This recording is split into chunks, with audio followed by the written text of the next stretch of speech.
Pemirsa, jumpa kembali di channel Belajar dan Berbagi. Video kali ini kita akan belajar mengenai pentingnya menetapkan kebijakan untuk mendefinisikan kriteria penerimaan risiko di dalam proses manajemen risiko.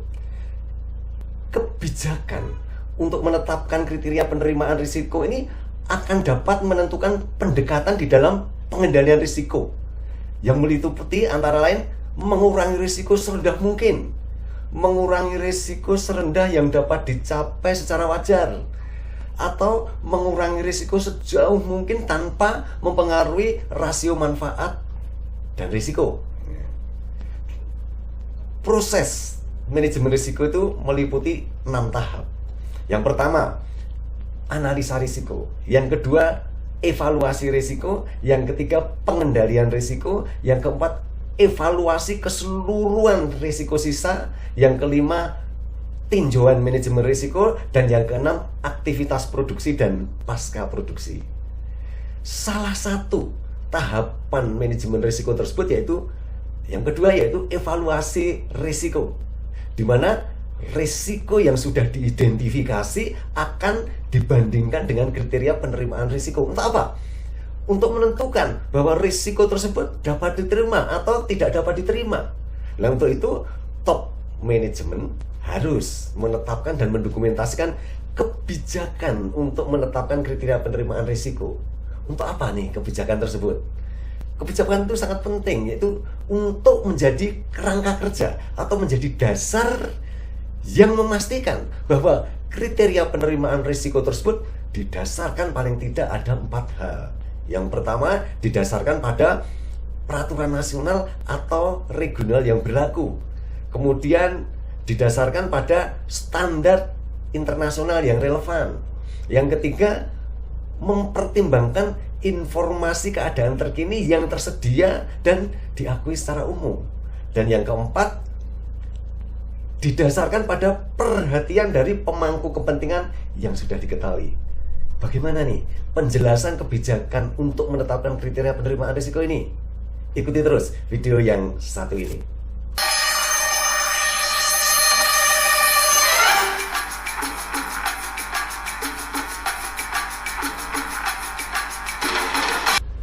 Pemirsa, top manajemen harus mereview atau meninjau kesesuaian proses manajemen risiko pada interval yang direncanakan. Untuk apa nih melakukan tinjauan? Yaitu untuk memastikan efektivitas proses manajemen risiko yang berkelanjutan dan harus mendokumentasikan setiap keputusan dan tindakan yang dilakukan yang terkait dengan tinjauan risiko tersebut. Hasil review dari informasi produksi, dari informasi pasca produksi, itu akan dapat menjadi masukan untuk mereview kesesuaian proses manajemen risiko tersebut. Dan dalam kaitannya dengan manajemen risiko, tanggung jawab top manajemen setidaknya ada 3 hal, yaitu 1, memberikan bukti komitmennya, yaitu dengan memastikan penyediaan sumber daya yang memadai dan penugasan personil yang kompeten dalam kaitannya dengan manajemen risiko. Yang kedua, mendefinisikan kebijakan untuk menetapkan kriteria penerimaan risiko. Yang ketiga, meninjau kesesuaian proses manajemen risiko.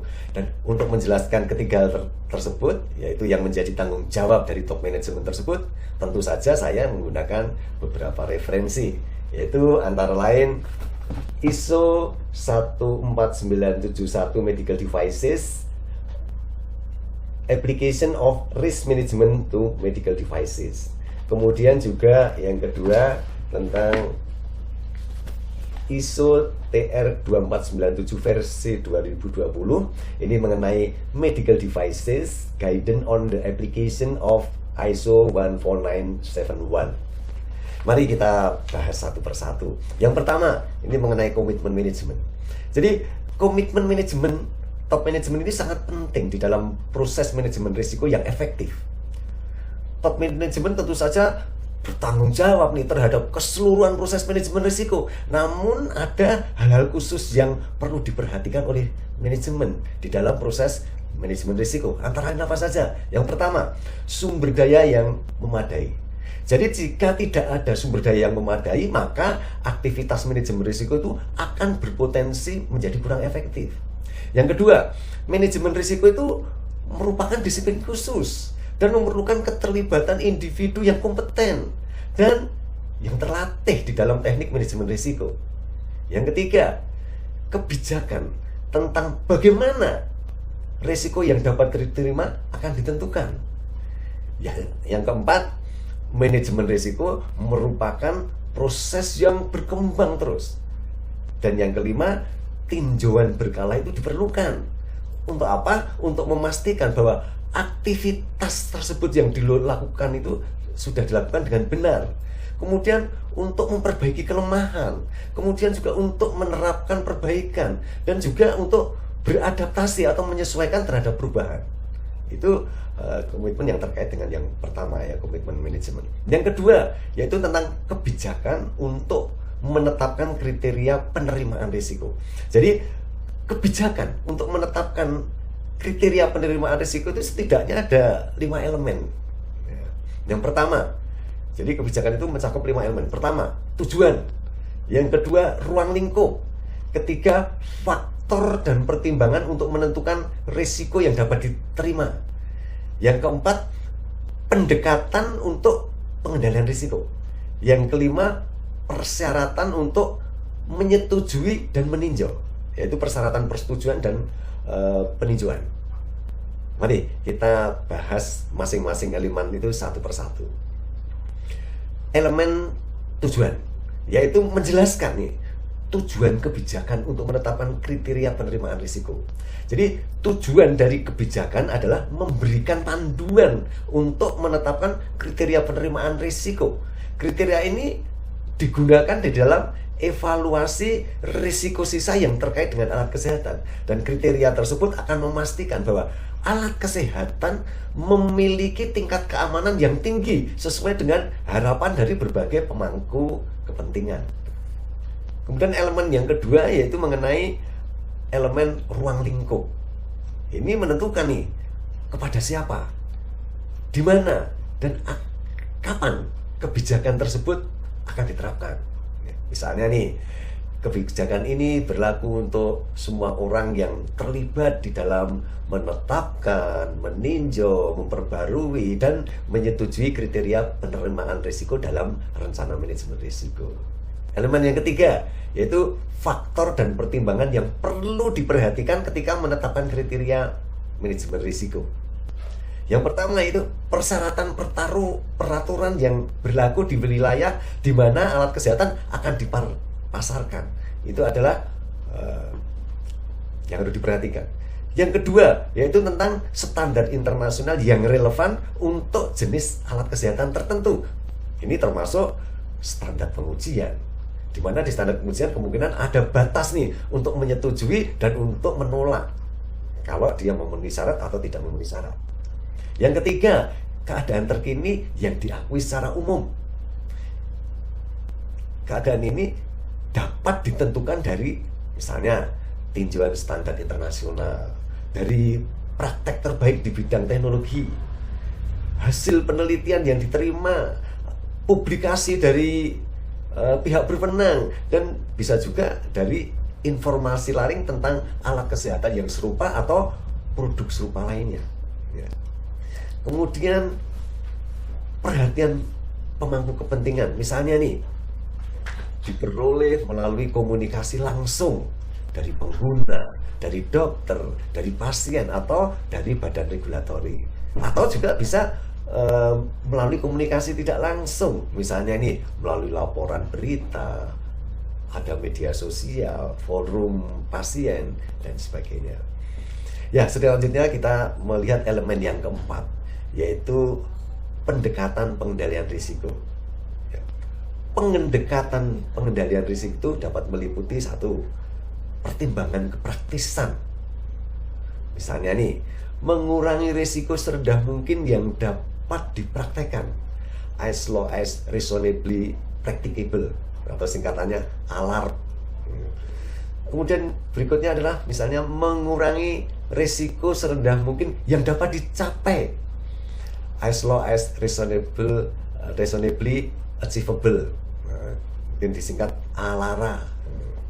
Atau mengurangi risiko sejauh mungkin tanpa mempengaruhi rasio manfaat dan risiko, yaitu elemen yang keempat.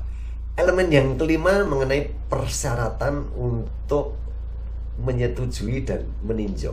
Persyaratan untuk persetujuan dan peninjauan.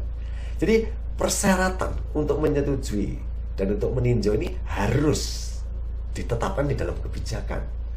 Persyaratan ini dapat mencakup siapa saja nih yang harus meninjau, dan jika perlu seberapa sering nih kebijakan tersebut ditinjau. Misalnya nih, kebijakan untuk menetapkan kriteria akseptabilitas risiko disetujui oleh top management dan akan ditinjau setidaknya setiap 2 tahun oleh top management dan seterusnya. Kemudian kita akan membicarakan tentang yang ketiga, yaitu tinjauan kesesuaian proses manajemen risiko. Jadi di dalam ISO 14971 versi 2019 itu mengharuskan top manajemen untuk meninjau kesesuaian proses manajemen risiko pada interval yang sudah direncanakan, dan tinjauan kesesuaian merupakan tinjauan tingkat tinggi terhadap proses manajemen risiko, dan tinjauan setidaknya itu mencakup 3 aspek. Yang pertama, tinjauan itu akan melakukan atau mereview efektivitas prosedur manajemen risiko yang sudah diterapkan. Yang kedua, yaitu untuk melihat kecukupan kriteria penerimaan risiko tersebut. Dan ini yang dapat menyiratkan perlu nggak nih penyesuaian dari kriteria akseptabilitas risiko bagi alat kesehatan tertentu. Dan yang ketiga, untuk melihat efektivitas umpan balik dari informasi produksi dan pasca produksi. Ya, demikian tadi kita sudah belajar mengenai komitmen yang menjadi tanggung jawab top manajemen dan pentingnya menetapkan kebijakan untuk menentukan kriteria penerimaan risiko. Semoga bermanfaat. Jumpa kembali di dalam video selanjutnya dengan topik yang berbeda. Sampai jumpa.